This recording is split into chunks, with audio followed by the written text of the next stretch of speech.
Ça fait plusieurs fois que je me fais demander la même question. J'avais envie de répondre à tout le monde aujourd'hui.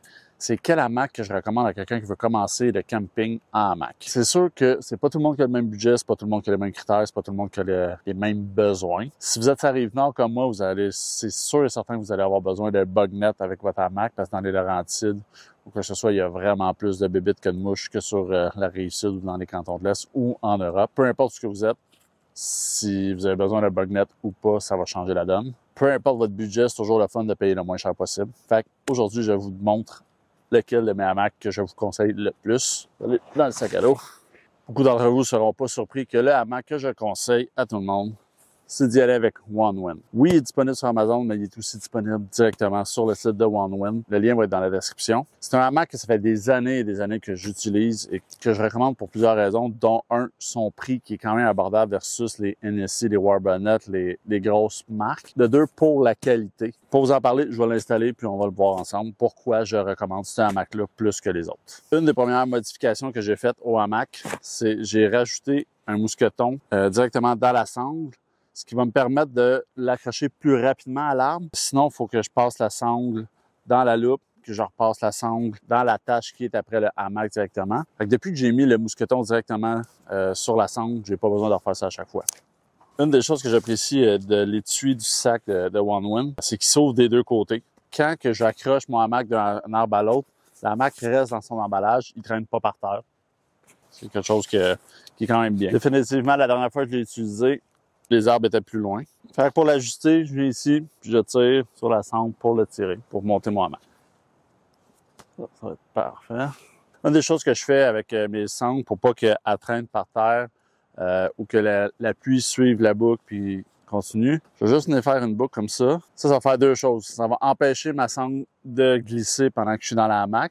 Ça va empêcher la pluie aussi de continuer son chemin. Il va aller dripper là. Puis ça, il ne traînera pas par terre. Comme d'habitude, je mets mes pieds plus haut que la tête. C'est pour une question de confort. J'ai sorti une vidéo que je donne plein de trucs pour être plus confortable en hamac. Vous allez pouvoir aller voir directement sur ma chaîne. Ce modèle-là de OneWin, il vient avec des poches pour mettre vos téléphones dedans, votre lampe de poche, vos clés. La Ridgeline, c'est très important d'avoir un hamac qui a une Ridgeline d'intégrer. Vous pouvez toujours en acheter une après puis la faire vous-même.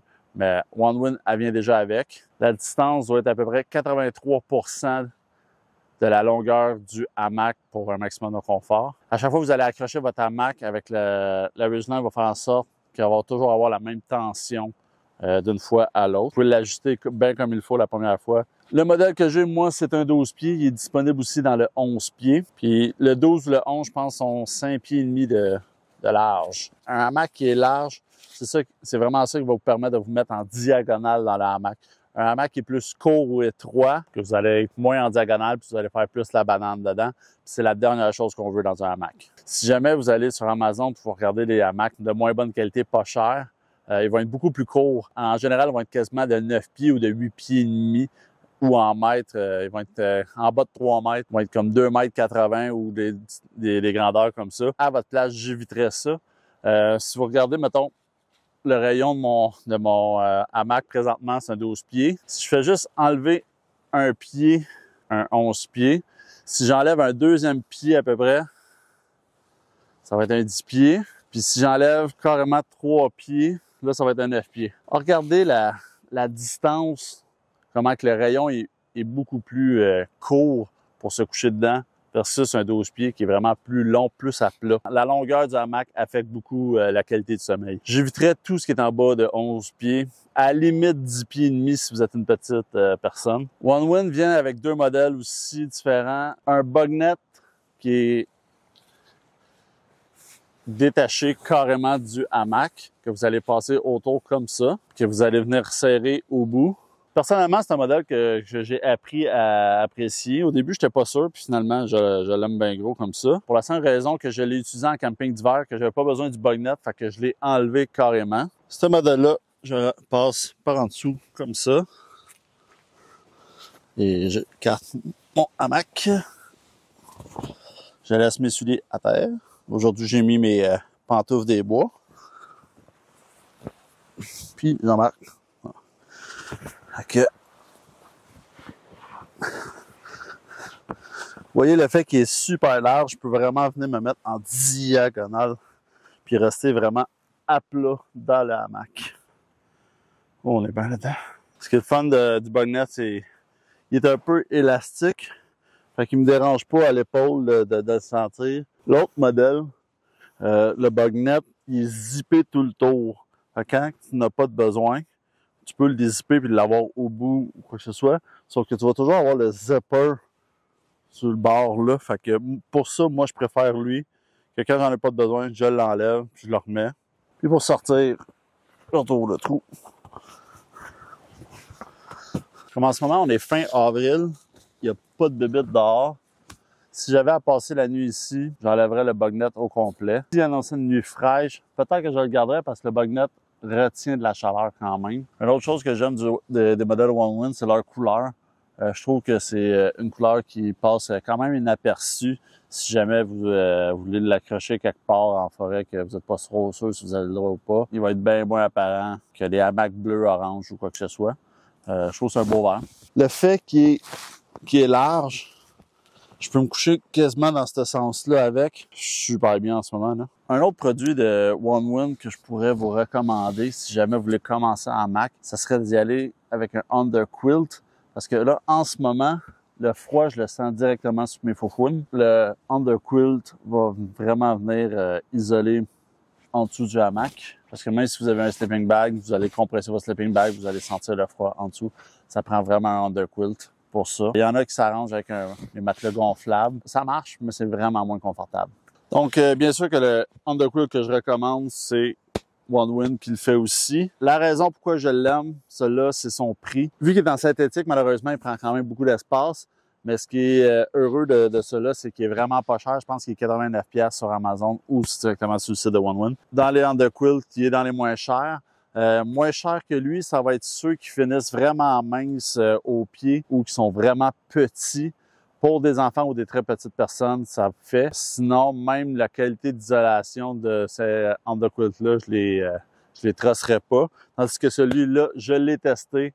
À maintes reprises, j'ai même couché à moins 25 avec lui. Oui, j'aimais pas là-bas, mais j'ai fait du camping d'hiver avec, puis il a fait la job. J'irais jusqu'à 0 avec, gros minimum. Ah ben, la dernière fois que je l'ai utilisé, j'avais un protecteur underquilt qui vient avec pour garder sa chaleur. OK, donc ça, je vais vous en parler après. C'est un protecteur d'underquilt, je vais juste le mettre là en attendant. Vous l'accrochez ici. Prenez l'autre côté et vous l'accrochez aux hamacs. Là, vous voyez que les côtés sont plus hauts que le hamac, c'est normal. Vous mettez votre hamac à l'intérieur du underquilt. Ce que je me suis habitué de faire, c'est de prendre mon hamac puis juste le laisser dépasser d'une coupe de pouce de chaque côté du underquilt. Toujours vous assurer de vous asseoir dans le hamac et non dans l'underquilt parce que vous allez avoir une mauvaise surprise.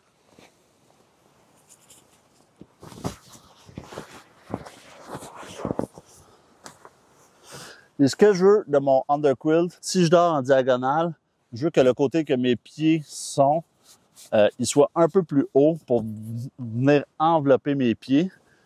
La partie où j'ai la tête puis mon épaule, inverse, je veux qu'il soit plus haut de ce côté-là. Je sais pas si vous voyez, là, il vient finir exactement où est ma tête. Ma tête, j'ai souvent mon oreiller, j'ai souvent un coton ouaté qui est à côté, qui va venir quand même bien isoler ma tête, tandis que mes pieds, j'ai mon top quilt ou mon sleeping bag. De cette manière-là, je suis vraiment isolé de partout. En ce moment, je sens déjà la chaleur me réchauffer. Je suis vraiment bien. Là. Il y a un petit vent en plus. Là.